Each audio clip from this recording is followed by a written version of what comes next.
पुण्याची hit and रनची घटना एकदम निंदनीय आहे। मी म्हणतो ज्या राजकारण्यांना जे एक्सपायर झालेत त्या ॲक्सिडेंटमध्ये त्यांचा जे पुळका आला आहे त्यांच्या परिवाराला जाऊन कुठला राजकारणी भेटला का? कुठल्या त्या मरण पावलेल्या त्या बिचाऱ्या माझ्या बंधूंच्या परिवाराला काही आर्थिक मदत केली काय राजकारण्यांनी? येऊन जाऊन कुठला बी विषय आला की पोलिसांवर ताशेरे ओढायचे, राजकारण पोलिसांवर काढायचं का? त्यांचा कोणी प्रतिनिधित्व करत नाही म्हणून? अहमदनगरला एका बोटीमध्ये 5 कर्मचारी काही लोकांना वाचवण्यासाठी गेले होते।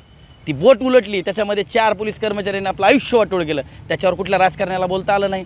पाऊस पडला, चला डिवायडर फोडायला पोलीस पाहिजे, आतंकवादी हल्ले झाला, चला पोलीस पाहिजे। आणि इथं जर तुम्हाला जर पोलीसच टार्गेट करायचं असेल, पोलीस बदनाम करायचं असेल तर 26/11 सारखे दिवस तुम्ही आठवा आणि या पोलिसांच्या पाठीशी कुणी नाही आहे म्हणून असं समजू नका। माझी विनंती आहे शासनाला की या गोष्टीचा छडा छडा हात तुम्ही लावावा आणि पोलिसांची जी मलिन झालेली प्रतिमा आहे ती शासनाने वर आणावी। कारण महाराष्ट्र पोलीस बॉयज संघटना आणि महाराष्ट्रातील तमाम पोलीस परिवार हे पुण्यातल्या आणि महाराष्ट्रातल्या सगळ्या पोलिसांच्या पाठीशी खंबीर उभा आहेत।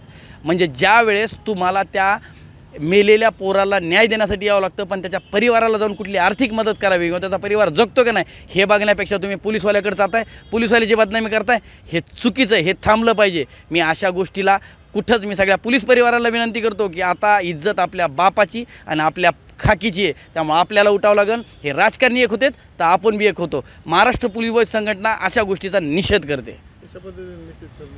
जर पोलिसांची बदनामी थांबली नाही तर महाराष्ट्र पोलीस बॉयज संघटना पुण्यातील प्रत्येक पोलीस परिवार, महाराष्ट्रातील प्रत्येक पोलीस परिवार हा पुण्यातील रस्त्यावर उतरेल आणि तिथं पोलिसांच्या समर्थनात होतो। आम्हाला पण इच्छा आहे की हिट अँड रन अशा केसेस झाल्या नाही पाहिजे। जे बिचारे ज्यांच्यावर अन्याय झाला, ज्या परिवारावर अन्याय झाला, त्यांचे मुलं एक्सपायर झालेत, अशा लोकांना न्याय मिळाला पाहिजे, त्यांनी शासनाने त्यांना मदत केली पाहिजे।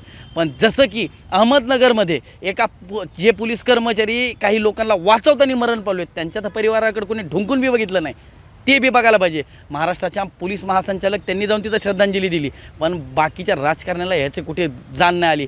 गृहमंत्र्यांनी हळहळ व्यक्त केली, पण बाकीचे विरोधक आणि आपलं राजकारण करण्यामध्येच बसलेले आहेत। आम्हाला घेणं देणं नाही, आम्हाला पोलीस महत्त्वाचं आहे आणि जनतेची सुरक्षा महत्त्वाची। एबीपी माझा, उघडा डोळे बघा नीट।